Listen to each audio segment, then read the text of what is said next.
미국 제약회사 화이자와 독일의 바이온테크가 함께 개발 중인 코로나19 백신이 임상 결과 90% 효과라는 좋은 소식이 들립니다. 2차 재유행으로 하루 10,000명, 10만 명의 확진자를 기록하며 다시 대혼란 속에 곤욕스러운 세계 각 나라들은 큰 기대에 부풀어 있습니다.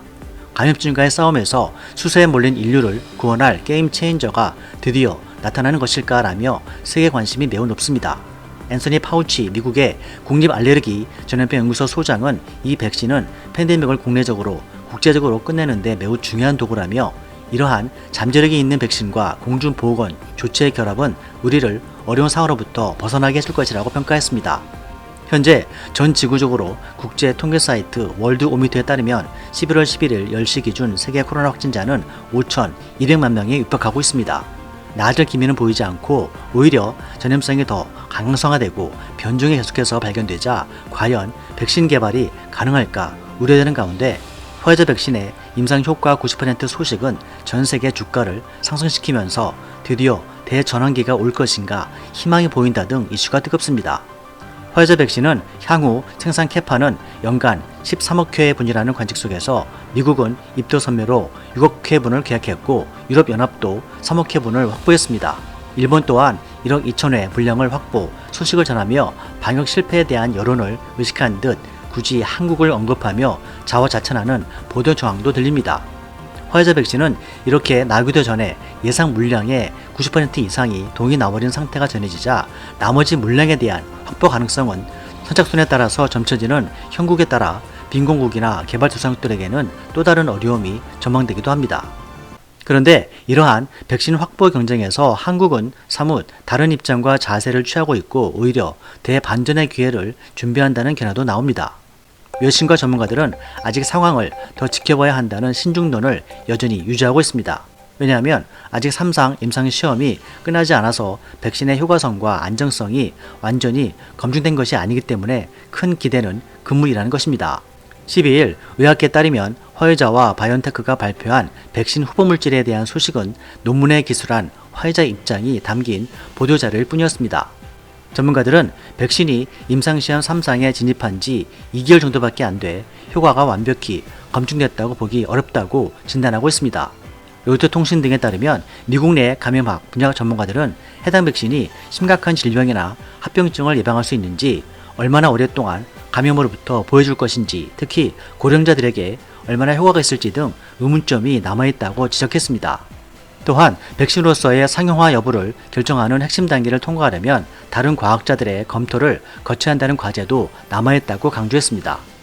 블룸버그 및 AP통신도 화이자가 다른 감염학자, 과학자들이 참고할 만한 구체적인 데이터를 아직 제시하지 않았다며 확대 해석은 이르다는 입장을 표명했습니다. 국내 방역당국도 전문가들과 함께 같은 신중론을 고수하며 지속적으로 추이를 보면서 대비해야 한다는 입장을 보이고 있습니다. 권준욱 중앙방역대책본부 부본부장은 화이자 같은 경우는 임상시험 대상이 4만 3천여 명 정도 되는데 백신 등 의약품의 부작용은 10만 명 또는 100만 명 중 1명꼴로 나타날 수 있는 것이기 때문에 다른 나라에서 50만 명, 100만 명 이상이 접종을 하고 완전히 완료된 후에 부작용까지 파악한 후 진행하는 것도 하나의 대안일 수 있다고 말했습니다. 화이자 백신이 갖는 다음에 몇 가지 특이점과 한계는 전문가들의 신중론을 뒷받침하고 있습니다. 현재 확산세는 불과 21일 만에 4천만 명에서 5천만 명 이상으로 매우 짧아 백신 접종은 이를 잡을 만큼 대량의 접종량과 매우 빨라야 한다는 것입니다. 그러나 화이자 백신은 이 부분에 한계가 있습니다. 지금까지 세계 어디서도 상용화한 적 없는 mRNA 제조 방식을 사용하기 때문입니다. 즉, mRNA를 이용한 백신은 21세기 최첨단 생명과학기술의 산물인 것인데요. 지금까지 수많은 연구자가 도전에 실패했고 성공 사례가 없었다는 것입니다. 하지만 이번에 화이자 백신이 미국의 FDA 승인을 받으면 사상 첫 사례가 되는 것으로 이 방법은 백신 개발 기간도 상대적으로 짧다고 합니다. 그러나 반면 최초의 상품화이기 때문에 시판 허가 뒤 대량 생산으로 나아가는 모든 단계가 새로운 도전이라는 것이죠.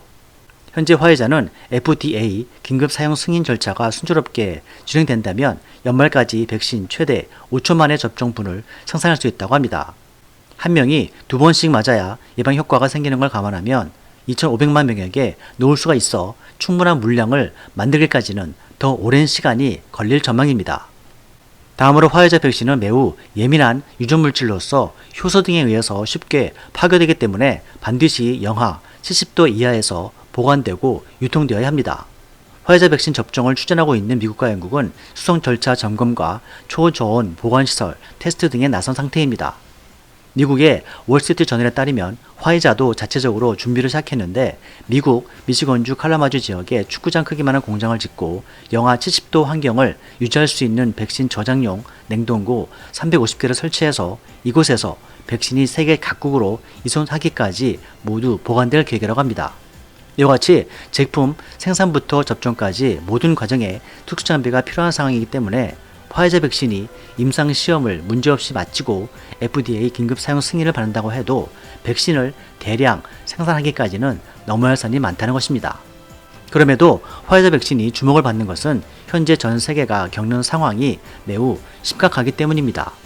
미국은 물론이고 영국과 프랑스 등 대부분의 국가들은 현재 찬밥 더운 밥 가릴 때가 아니어서 경증이나 무증상 환자만이라도 접종하길 바란다는 것이죠. 하지만 수년간 걸리는 제대로 된 검증 없는 백신을 섣불리 접종하여 이후에 나타날 수 있는 합병증과 각종 부작용은 더 큰 우려라는 것입니다. 진검인지도 모르고 1세대 백신을 높은 가격 그대로 구매하는 데에도 적어도 수조 원대를 부담한다는 것이 과연 적절한가라는 것입니다.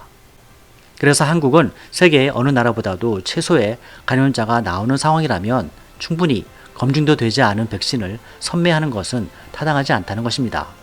화이자 외에도 세계 곳곳에서 다양한 코로나 백신들이 개발 중에 있으며 백신의 안전성이 점차적으로 올라갈수록 가격도 저렴해지기 마련이기 때문에 바로 이때 가장 중요한 것은 백신이 대거 생산되는 시점까지 방역을 제대로 해내면서 경제적인 부담도 최소화하며 버티는 것입니다. 한국 방역의 입장은 이렇듯 최대한 안정성과 효과가 검증된 백신으로 전 국민의 건강과 생명을 지켜내는 것이 더 낫다고 판단한다는 것입니다. 어떤 나라의 경우 코로나가 너무 창궐하다면 어쩔 수 없이 다소 위험성이 있더라도 백신을 대량으로 확보할 수밖에 없겠지만 10분의 1, 100분의 1 이상으로 최소한의 감염자가 나오는 상황이라면 미국과 유럽, 일본 등과 같이 서둘러 구매할 필요가 없다는 것입니다. 더욱이 화이자 백신을 비롯한 다양한 코로나 백신들은 만드는 방법이 다 다르고 다양한 배양과 그에 따른 운반체를 요구하기 때문에 영하 80도, 70도, 20도 등을 유지해야 하는 콜드체인, 저온 유통 시스템의 사전 완비가 백신의 대량 확보 직전에 매우 중요하다는 것입니다. 전 세계인이 백신을 학수고대해야 하는 상황에서 화이자 등 글로벌 제약회사들은 위탁 생산 계약을 통해 대량 생산 설비를 갖춘 제약사를 찾고 있습니다. 국내 SK바이오사이언스는 미국의 아스트라제네카, 노바백스와 계약을 맺었고 그 대가로 생산량의 일부를 국내에 확보할 수 있다고 알려지고 있습니다. GC60자도 전염병 대비 혁신연합 CPI와 코로나 백신 5억 도주 공급 계약을 체결했고 추가 투자가 이뤄진다면 더 많은 공급도 가능하다고 합니다. WHO는 세계 인구의 60%가 코로나19에 면역됐을 때 집단 면역이 가능하다고 보고 있습니다. 무려 45억 명 규모입니다. 백신 종류에 따라서 다르지만 화이자처럼 백신을 2번 맞아야 면역이 생긴다면 90억 도주가 필요하고 항체 기간을 고려한다면 백신의 필요량은 가늠하기가 어렵습니다.